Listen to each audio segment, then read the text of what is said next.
और इस बीच हमारे बीच पहुंच चुके हैं, हमारे समक्ष पहुंच चुके हैं गजेंद्र सिंह शेखावत। जोरदार तालियों से स्वागत कीजिए।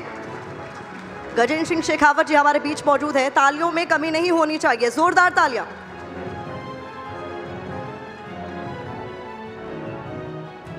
और देश की कई शक्तियां होती हैं, सेना में, विज्ञान में, ज्ञान में, जनता में और यहाँ तक कि जल में भी। जी हाँ, वाटर में भी शक्ति होती है। पानी न सिर्फ जीने के लिए ज़रूरी है, बल्कि साफ पानी जिंदगी और मौत के बीच फ़र्क भी पैदा कर सकता है।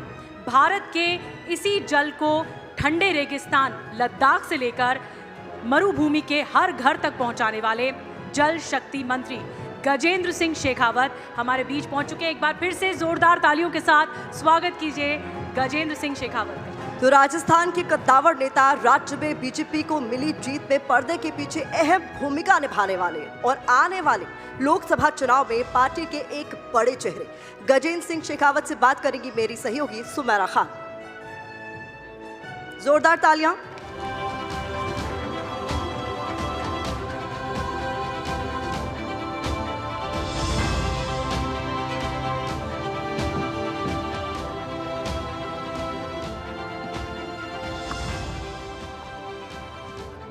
बहुत स्वागत है गजेंद्र शेखावत जी। बहुत बहुत धन्यवाद। और शुरुआत करते हैं सेशन की, और शुरुआत राजस्थान में जो बीजेपी को बड़ी जीत मिली वहाँ से शुरुआत करते हैं, फिर आगे चर्चा को बढ़ाएंगे। लेकिन राजस्थान में जो जीत मिली उसमें आपकी बहुत चर्चा रही कि आपने बहुत योगदान दिया रात तक, और रात के किसी भी समय गजेंद्र शेखावत जी हर समय अवेलेबल थे, लगातार रणनीति बनाने में और पार्टी को ये जीत सुनिश्चित कराने में लगे हुए थे। तो किस तरह का वो जर्नी रही, क्योंकि लगातार ये चर्चा थी, कांग्रेस पार्टी की तरफ से दावे थे कि राजस्थान में हम वापसी कर जाएंगे। धन्यवाद आपका, धन्यवाद टीवी 9 भारतवर्ष का ये अवसर प्रदान करने के लिए। देखिए, पिछले 5 साल में जिस तरह का शासन राजस्थान में था, शासन की वादा खिलाफी के कारण से राजस्थान में लॉ एंड ऑर्डर सिचुएशन के बुरी तरह से डिटोरिएट और कॉम्प्रोमाइज़ हो जाने के चलते हुए राजस्थान की जनता त्राही त्राही कर रही थी। भारतीय जनता पार्टी के हम सभी कार्यकर्ता उस कुराज को बदलने के लिए संकल्पबद्ध होकर के काम कर रहे थे, और जब सभी काम कर रहे थे तब निश्चित रूप से मुझे भी उसके साथ में काम करना था, भारतीय जनता पार्टी का कार्यकर्ता होने के नाते और एक जिम्मेदार कार्यकर्ता होने के नाते। जो जिम्मेदारी माननीय प्रधानमंत्री जी के आशीर्वाद से मिली है, निश्चित ही मेरे कंधों पर कुछ ज़्यादा उत्तरदायित्व था, और उस गुरुत्व को महसूस करते हुए मैंने जो कुछ भी पार्टी को सरकार में लाने के लिए किया जा सकता था वो सारे प्रयास प्राण प्रण से किए। लेकिन मैं ये कहूँगा कि हम सब ने मिलकर के जो प्रयास किए, छोटे बड़े सब कार्यकर्ताओं ने, बूथ पर बैठने वाले कार्यकर्ताओं से लेकर के धरातल पर काम करने वाले कार्यकर्ताओं से लेकर के वरिष्ठ नेताओं तक, सभी लोगों ने। लेकिन हम सब के बीच में जो महाभारत की कथा में सुदर्शन चक्र का महत्व, उतना महत्व मोदी जी की गारंटी का था।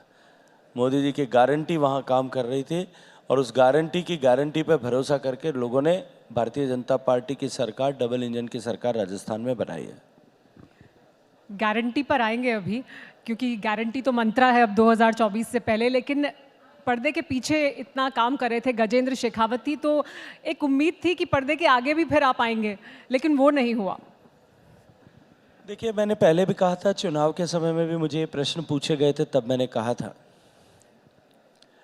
भारतीय जनता पार्टी में ये परंपरा नहीं है। अनेक बार माननीय प्रधानमंत्री जी ने, भारतीय जनता पार्टी के वरिष्ठ नेताओं के मुख से आपने सुना होगा, बीजेपी का दर्शन है देश प्रथम, दल उसके बाद और व्यक्ति उससे अंत में। और भारतीय जनता पार्टी में, भारतीय जनता पार्टी के लिए, देश के लिए किस कार्यकर्ता का कहाँ काम करना अधिक उपयोगी हो सकता है,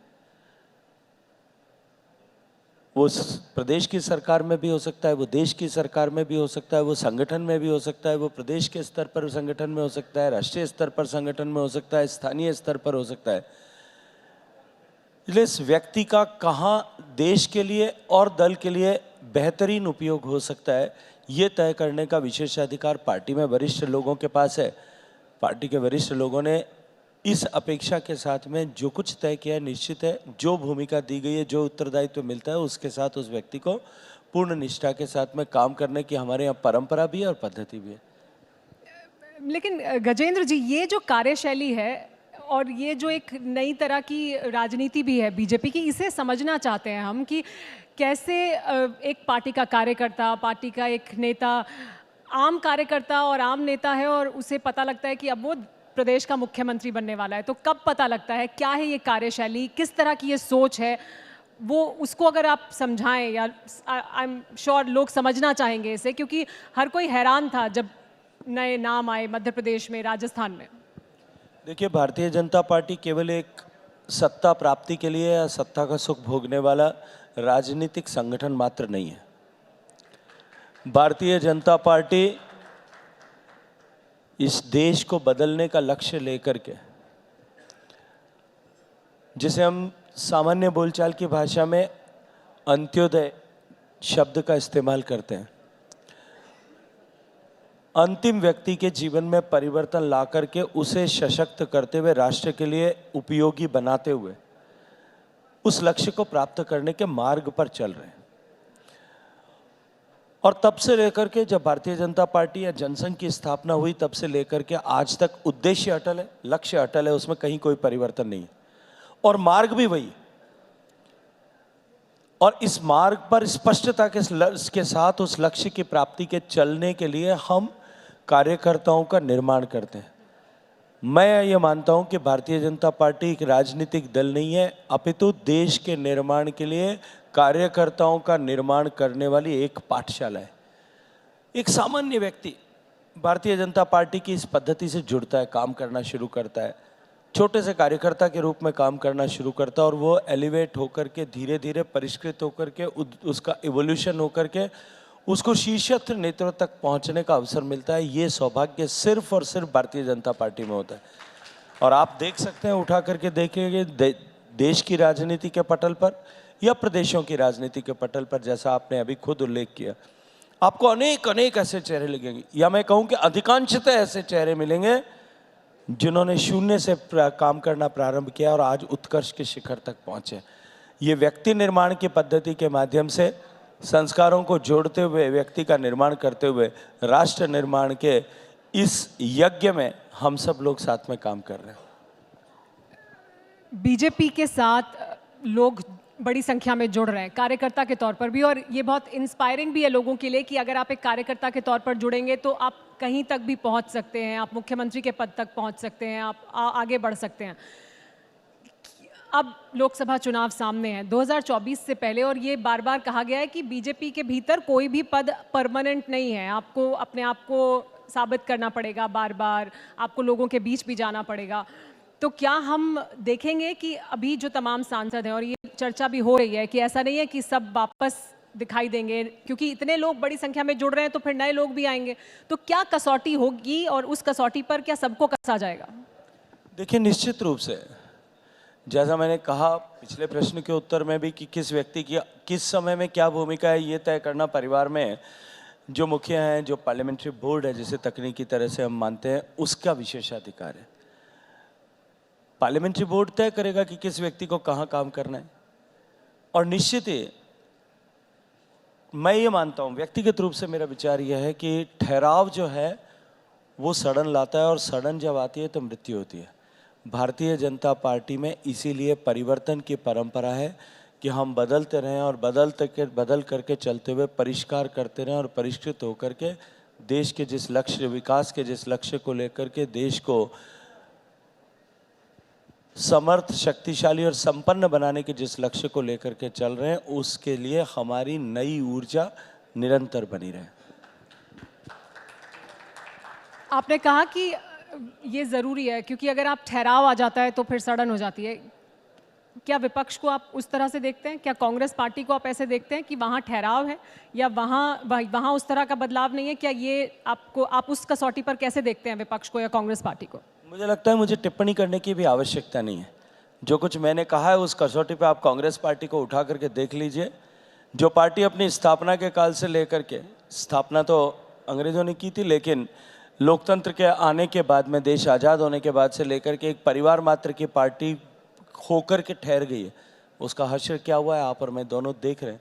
न तो कोई स्पष्ट लक्ष्य है, न कोई मार्ग है, न कोई रीति है, न कोई नीति है, न कोई पद्धति है। केवल और केवल एक परिवार का पोषण करने के लिए, उसके राजनीतिक हितों के संरक्षण के लिए इस ठहराव के साथ में, क्योंकि वो काम कर रहे हैं, इसलिए उनकी स्थिति क्या हुई है।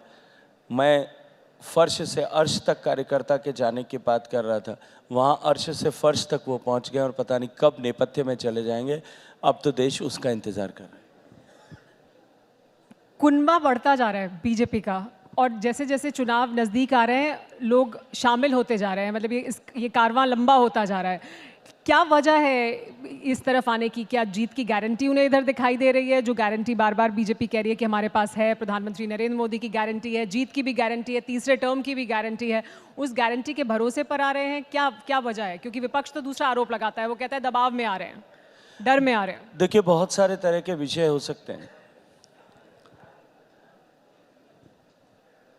जीत की गारंटी सामने दिखाई देना कि भारतीय जनता पार्टी फिर प्रचंड बहुमत के साथ एक बार फिर सरकार में आने वाली है, ये निश्चित रूप से एक कारण हो सकता है राजनीतिक क्षेत्र में काम करने वाले कार्यकर्ता के नाते, अगर मैं ईमानदारी से कहूं। लेकिन साथ साथ में विपक्षी दलों में भी बहुत सारे ऐसे लोग हैं जो अब जिनका विश्वास लौटा है, जिनका विश्वास पुनः स्थापित हुआ है, या जिनमें विश्वास का उदय हुआ है। तीनों तरह के लोग हो सकते हैं जो अब ये मानने लगे हैं कि जिस रास्ते पर नरेंद्र मोदी जी के नेतृत्व में भारतीय जनता पार्टी भारत को ले जा रही है, भारत अब सुरक्षित हाथों में है, सुरक्षित नेतृत्व के पास है, और निश्चित रूप से अब उस लक्ष्य को हम प्राप्त कर सकते हैं।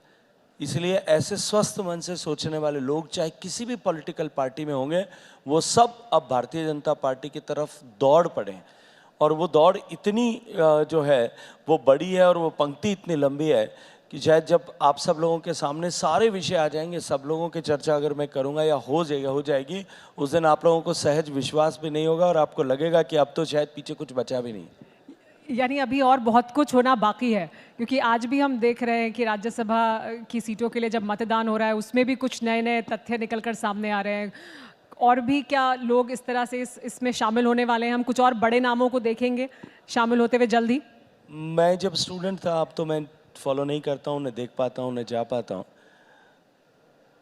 तब फिल्म जब आती थी हमारे ज़माने में, अब तो इंटरनेट का ज़माना है, सब कुछ मोबाइल पे आता है, पहले से वीडियो आ जाते हैं। पहले पोस्टर छपता था, उसके बाद में ट्रेलर आता था, और उसके कई दिन बाद में, कई महीनों बाद में मूवी आती। तो अभी तो पोस्टर आया है, ट्रेलर आना बाकी है, और मूवी तो कई दिन बाद आएगी। राजस्थान की अगर बात करें, पहले आपकी जो जीत पिछली बार थी वो एक बड़ी जीत थी, अशोक गहलोत के बेटे सामने थे और एक बड़ी जीत आपने दर्ज की। इस बार भी हम वैसा ही देखेंगे? सिर्फ एक अंतर होगा, या मैं कहूँ दो अंतर होंगे। पहला ये कि ये मैं नहीं कह सकता आज के सामने कैंडिडेट कौन होगा, इसलिए किसके सामने जीत होगी ये अभी तय नहीं। और दूसरा अंतर ये होगा कि जितने वोटों के अंतर से जोधपुर की जनता ने पिछली बार आशीर्वाद दिया था, अब की बार नरेंद्र मोदी जी को तीसरी बार प्रधानमंत्री बनाने के लिए उससे ज़्यादा अंतर से जिता करके जोधपुर की जनता भेजने वाली। सामने अशोक गहलोत होंगे, तब भी इसी तरह के से आप आश्वस्त हैं अपनी जीत को लेकर? देखिए, तय करना कौन कैंडिडेट होगा, हालांकि ये कहना उचित नहीं होगा। पार्टी मुझे मौका देती है और सामने अगर अशोक गहलोत होंगे तो परिस्थिति इससे जैसा मैंने कहा इससे बेहतर ही होगी। क्योंकि पिछली बार जब अशोक गहलोत साहब के पुत्र सामने चुनाव लड़ रहे थे, he was a pseudo candidate तो अशोक गहलोत साहब थे, मुख्यमंत्री थे, 4-5 बार के जोधपुर के सांसद थे, 6 बार के विधायक थे, तीसरी बार के मुख्यमंत्री थे, और 5 साल तक मुख्यमंत्री का काल जो है सामने खड़ा था। कुल मिलाकर के 23 दिन के कैंपेन के पीरियड में 17 दिन तक जोधपुर में रह रहे थे, और कुल मिलाकर के देश भर में की गई 162 मीटिंगों में से 22 मीटिंग मेरे क्षेत्र में कर रहे थे। उसके बाद में भी ये परिस्थिति, तो अब तो परिस्थिति बदल गई है। एक तस्वीर आई थी कुछ समय पहले जिसमें आप, वसुंधरा राजे जी, अशोक गहलोत जी थे। बहुत अच्छी सुखद तस्वीर थी। उसके बाद आपसे पूछा गया तस्वीर के बारे में, तो आपने कहा कि मैं जादूगर से जादूगरी सीख रहा था। ऐसा सुना हमने। तो क्या वो तस्वीर जो है उस तस्वीर के बाद, क्योंकि आपने कहा तो वाकई कुछ जादूगरी सीखी आपने उनसे, या जादूगर को जादूगरी सिखा दी आपने? महज संयोग था। भारतीय जनता पार्टी की नई चुनी हुई सरकार का शपथ ग्रहण समारोह था। माननीय मुख्यमंत्री के पद पर नामित आदरणीय भजनलाल जी शपथ लेने वाले थे। माननीय प्रधानमंत्री जी की गरिमा में उपस्थिति थी और जिस मंच पर हम सब लोग थे, श्रद्धेय राजनाथ जी, आदरणीय अमित शाह जी, आदरणीय राष्ट्रीय अध्यक्ष जी और उसके अतिरिक्त भारतीय जनता पार्टी के सभी प्रदेशों के सम्माननीय मुख्यमंत्री वहाँ थे। उस पूरे मंच पर एकमात्र व्यक्ति जिसको मैं कह सकूं कि हमारे मंच पर जो मेहमान था वो निवर्तमान मुख्यमंत्री अशोक गहलोत साहब थे। और ये संयोग था कि उस मंच पर मेरी कुर्सी उनके साथ में लगी थी।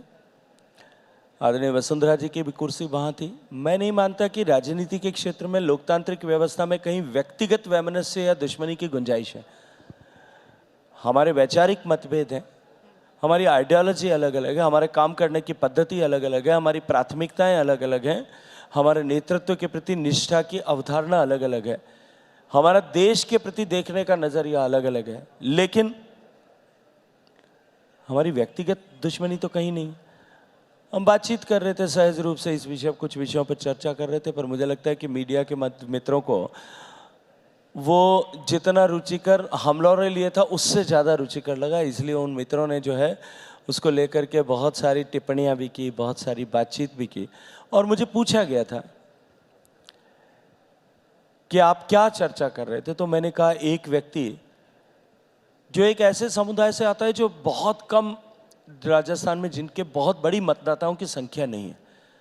विधायकों के दृष्टिकोण से देखूं तो भी राजस्थान भर में कुल मिलाकर के 1, 2 या 3 विधायक उस समाज के चुन करके नहीं आते होंगे, लेकिन फिर भी वो व्यक्ति 50 साल तक राजनीतिक क्षेत्र में प्रासंगिक बना रहा, महत्वपूर्ण बना रहा।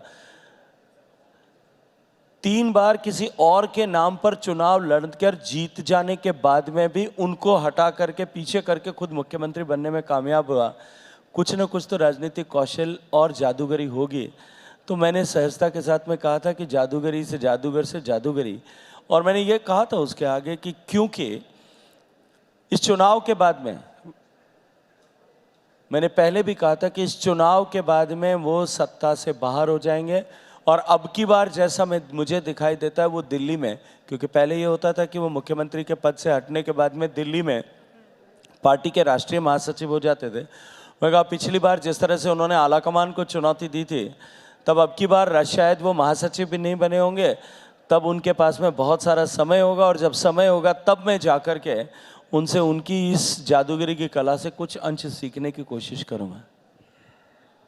मेरा आखिरी सवाल आपसे, आपके मंत्रालय से जुड़ा हुआ, प्रधानमंत्री नरेंद्र मोदी का एक बड़ा मिशन रहा है जल शक्ति मिशन, और घर घर जल एक बड़ी परियोजना जो नदियों को जोड़ने की परियोजना थी, उसका जो पहला प्रोजेक्ट है उसकी शुरुआत हुई है, उसके बारे में अगर आप हमें संक्षेप में कुछ बताएं।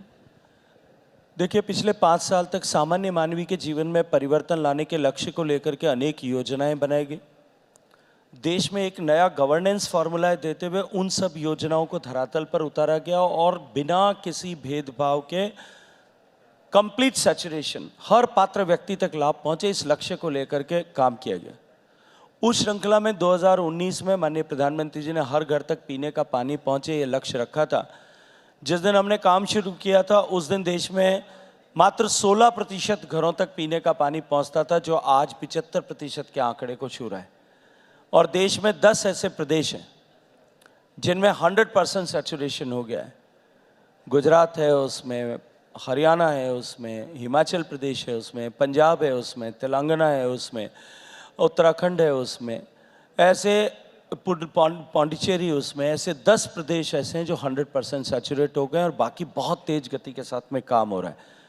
मुझे पूरा विश्वास है कि तय समय में हम देश के हर घर तक पीने का पानी पहुंचे, इसको सुनिश्चित कर सकेंगे। लेकिन इसके साथ साथ में देश को विकसित होने के रास्ते पर जहां हम चल पड़े हैं, उस विकास के मार्ग में पानी की उपलब्धता कहीं बाधा न बने, इस विषय को समझते हुए और पानी की महत्ता को समझते हुए माननीय प्रधानमंत्री जी ने देश भर में पानी से जुड़े हुए जितने विषय अलग अलग विभागों और मंत्रालयों में विचार किए जाते थे, जिन पर पॉलिसीज़ बनती थी, काम होता था, उन सबको इंटीग्रेट करके एक मंत्रालय का निर्माण किया ताकि हम हॉलिस्टिकली काम कर सकें। और उसके बाद अगर मैं सीधे सीधे शब्दों में कहूँ तो दुनिया का सबसे बड़ा ड्रिंकिंग वाटर प्रोग्राम भारत में हो रहा है। दुनिया का सबसे बड़ा डैम रिहेबिलिटेशन प्रोग्राम अपने बांधों को सुरक्षित करने के दृष्टिकोण से भारत में हो रहा है। दुनिया का सबसे बड़ा एक्वीफर मैपिंग प्रोग्राम, क्योंकि भूगर्भ के जल की सबसे ज़्यादा जो है दोहन हम करते हैं, इसलिए वहाँ उसके ऊपर हमारी निर्भरता ज़्यादा है और उसमें जिस तरह से सिकुड़न आ रही है उस पर भारत में हो रहा है। दुनिया का सबसे बड़ा इरिगेशन पोटेंशियल क्रिएट करने का काम अगर किसी देश में हो रहा है तो भारत में हो रहा है।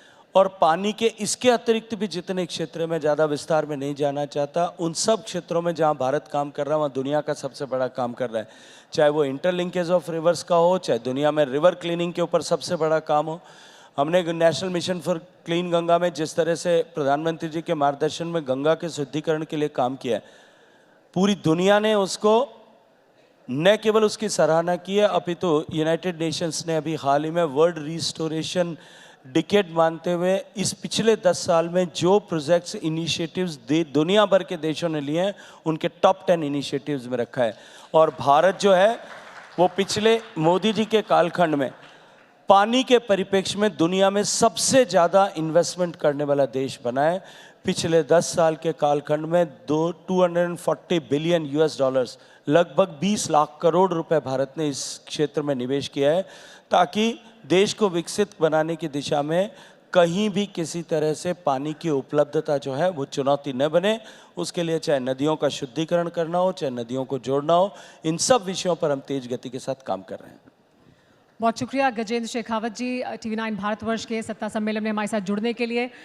आप मौजूद रहें मंच पर, क्योंकि मैं गुजारिश करूंगी TV9 भारतवर्ष के मैनेजिंग एडिटर पारितोष चतुर्वेदी आएंगे और सम्मान करेंगे गजेंद्र शेखावत जी का। Thank you very please much. Paritosh ji.